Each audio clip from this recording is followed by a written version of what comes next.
Hi, folks. Welcome to another episode of Film Study. This is Ken McCusick, and it's time for this week's matchups episode with co-host Frazier Tafar. We're doing the defense here on this episode. Frazier, how you doing? Doing good, Ken. Glad to be back for AFC playoff football. AFC North matchup, big time rivalry against the Steelers. Excited to really just get back to where we were last year and see if we can finish the job this year. Yeah, very, very similar team in a lot of ways. So when all is said and done, but it didn't look like a similar team at 0-2. It didn't look like a similar team for about the first 10 weeks in terms of how the defense was having a lot of breakdowns. There's more out, but on that article by Zrebeck on The Athletic about more detail on the not Marcus Williams, the Eddie Jackson situation, why he was released. Just incredible dysfunctional action taking place. It's great that the Ravens got through this. Reminds me a lot of 2019 in terms of how they fixed the defense on the fly. Different set of problems, but reminds me a lot of that year. Yep. In 2019, it was more patchwork. I think this year it's more of we have the skills and the people in the room just trying to figure out the right blend. And I think we're more fortunate this year in having better key pieces at the positions we need. Yeah, that's fair enough. They didn't really have to go outside the organization nearly as much as they did going to the street and whatnot in 2019. All right, well, let's start it off. We'll talk in defense in this first episode. My matchup, I think, is the big one in this game is the Ravens' interior defensive line versus the Steelers' interior offensive line. The Ravens need to do a lot of things right in here because weather and the Steelers' desire to get heavy in this game may force a lot of base defense on the team. So they've been playing a lot of matchup pairings with Madubuike running with Travis Jones and Pierce running with either Urban or Washington. I don't think that's going to be as often the case. I think they'll maybe have 2 and 2 and then add Urban in base defense packages when they go to that. So we may not see Urban in the 2-man packages very often, but used more as a 5-tech in this game. Those guys need to get push. They need to force double teams on the inside. Jones and Pierce are really the key to making sure that the 3 one-on-one pass rush winners, the guys who have a really good chance to do that, Madubuike, Van Noy, and Owe, get their chances to have some one-on-one opportunities against these Steeler pass rushers. I'll give you a chance to jump in right now, but I have more to say. Yeah. I think you hit it all nail on the head. I think Jones and Pierce are going to be the guys eating up all the main double teams. And then the thing for me, you have it in one of your points, getting our hands up in pass rush, because I think the Steelers are going to adjust, not hold the ball as long, and try and get the ball out of Wilson's hands pretty quick. And I expect a guy like Brent Urban to be a big factor. Madubuike, Jones, all of our guys have big paws that can get up there, and Wilson's not more than 5'10", 5'11", so it's going to be difficult for him to see over these towering guys. Yeah, hands up is going to be a big deal in this game. And Wilson has historically had a lot of trouble throwing in the middle of the field, throwing these intermediate passes where he has to throw kind of between the tackles is the passing lane that's open. And the Ravens are probably going to keep the rush pretty vanilla to try and keep that available to themselves. Now, that doesn't mean they won't cut somebody loose or occasionally run a stunt, but they're going to try a lot of things, I believe, to try and keep bodies in the middle against Wilson and try and keep him distracted there, because I think that's been effective. And any games that come through are going to be in the middle, like you mentioned. Any games. Yeah. Any games, yes, any games. I think one of the things you can do, and there's a video of one of the Ravens assistant coaches saying this, is basically Wilson, if you look at him, it's all layups and 3-pointers, meaning a lot of checkdowns and a lot of moon balls to the outside where he likes to throw up a long ball.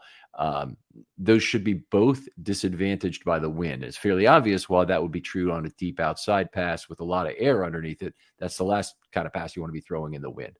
But it's also true of short outside passes, because the defense tends to be more compressed in those situations and they're able to make plays on the ball. So control the line of scrimmage so the inside linebackers can flow to the play. That goes without saying. In the run game, the Ravens have been extremely good at that. So hopefully that's not something they forget how to do, but the Steelers are, in all fairness, a team that creates a lot of forced missed tackles. And I think you make a good point about the wind causing an issue with the quote unquote 3-pointers, the deep ball. The Ravens already don't respect that aspect, but now that the wind and the weather is going to be a factor, I think you just condense this Pittsburgh offense even more, which seems impossible right now on this 4-game skid. But to compress them down to the point where they have to be one-dimensional and like forced to go over the middle where Russell's not comfortable, I think it's going to be a long day for the Steelers offense.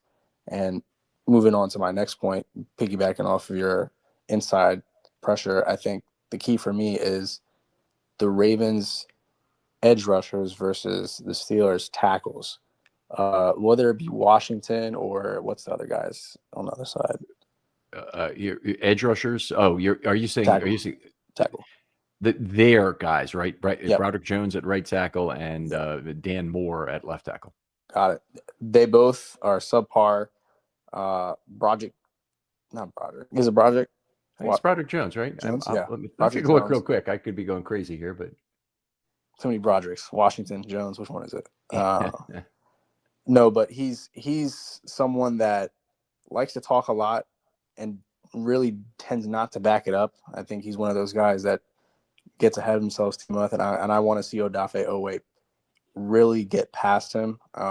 We saw Trey Henderson have a day last week, and I think if we're able to condense the pocket fast from the outside, I think that bodes well for our interior pass rush, of course. But the main thing is not letting Russell escape. We got really lucky on that scramble that was forced fumble by Ordarius. If that play's not made, we look like fools letting Russell escape the pocket. So I think this game they're really focusing on making sure the games are inside, like I mentioned, and forcing the outside guys to win one-on-one against some subpar tackle play. So I would agree. They're both kind of subpar tackles. They both allowed a fair amount of finishes on the quarterback this year. And some of that is Wilson because he holds the ball too long. But I'd say as PFF has assigned it, it's been a lot on the tackles themselves. And they have pretty strict rules that effectively force such plays not usually to be assigned to the offensive line. So only a relatively low percentage of total sacks get assigned to the offensive line by their system. But they have this is a team that definitely you can win those one-on-one matchups the outside. So I like that one. I'll move on. I'll go to the Ravens safeties versus Wilson. So Hamilton and Washington, I think, are very key. And they've been the players kind of for the Ravens in pulling this secondary back together, making tons of plays themselves. But they have an extremely important relationship to this game in particular.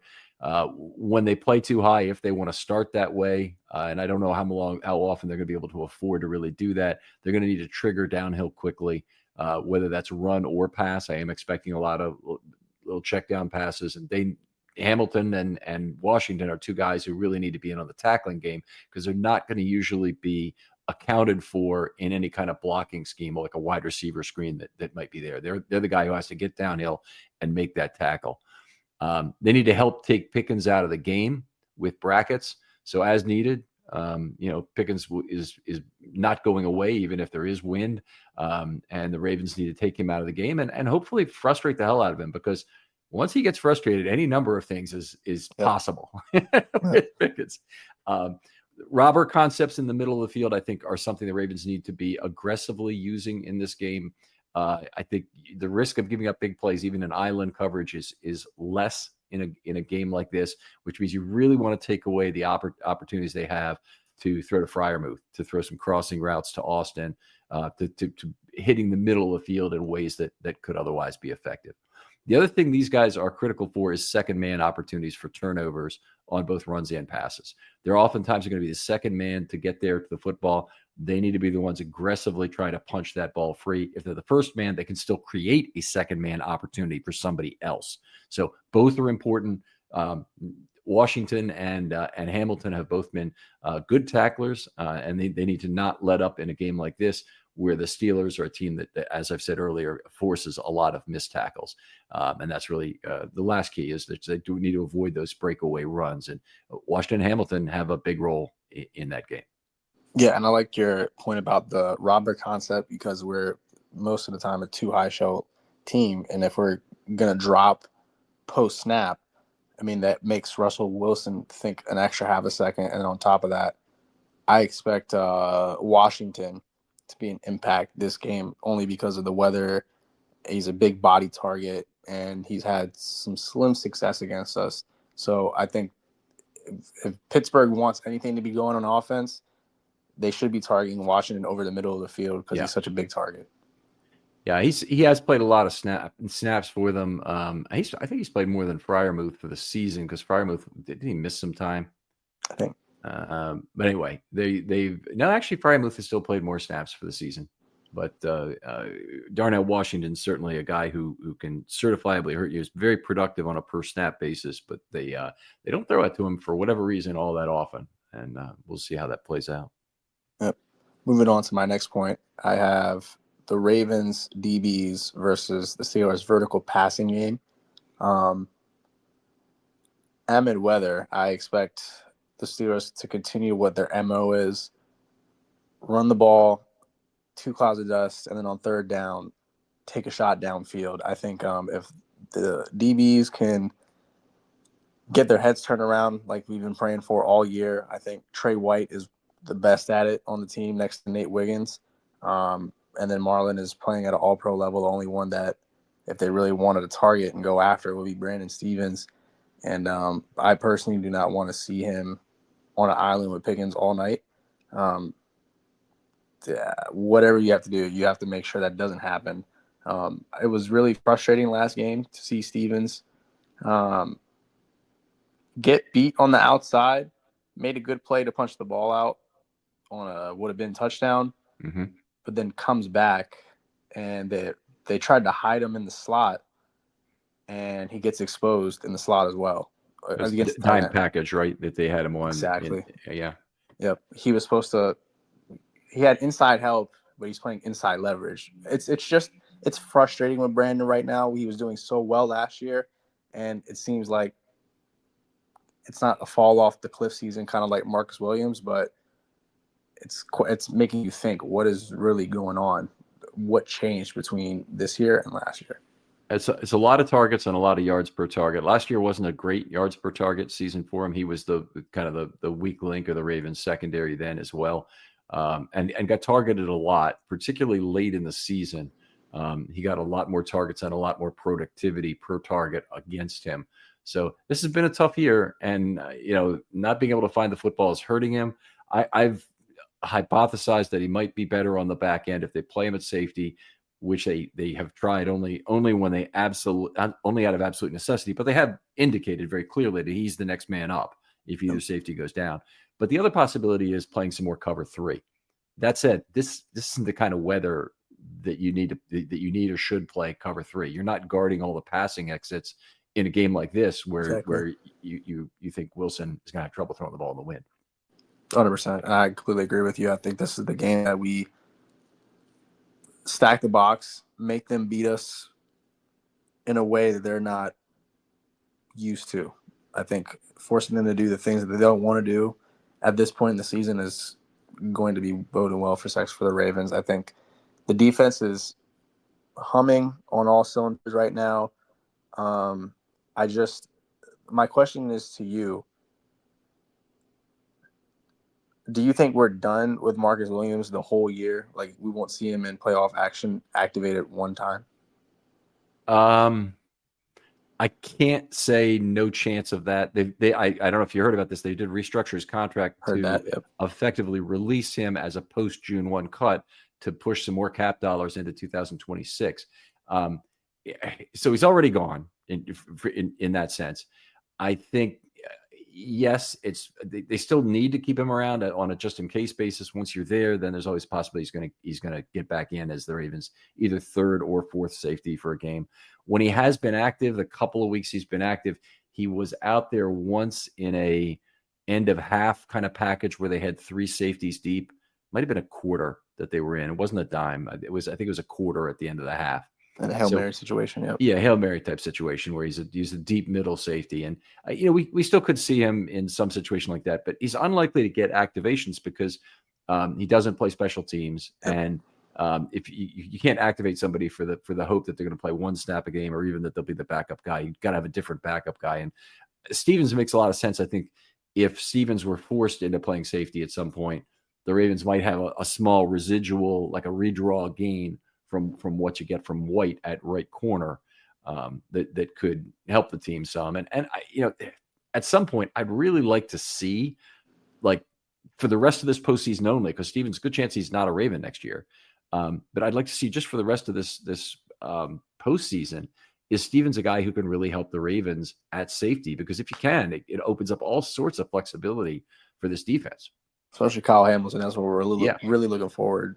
Putting him next to Roquan, where he's a menace, really, where he's more suited.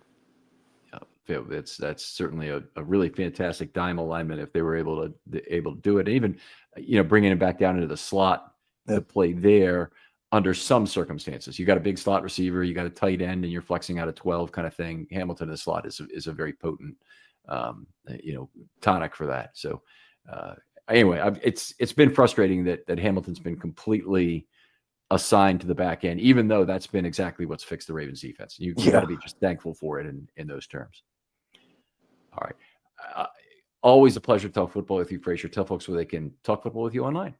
You guys can reach me at Twitter/X at F_Rave8. That's F_RAVE8. All right. Thanks for listening, everybody. The offense show for the matchups will be the last one to air this week, or it should be. If things go as planned, it should be out on Saturday. Take a look for that. Take a look at Friday morning GM. And if you want to ask questions for Frazier or me in terms of the matchups for a divisional round game, if there is one versus Buffalo, please hit us up. Use #FilmStudyMailbag. Of course, that would apply to any of the shows. You can use that. For Frazier Tafar, this is Ken McCusick saying goodbye, and we'll talk to you next time on Matchups.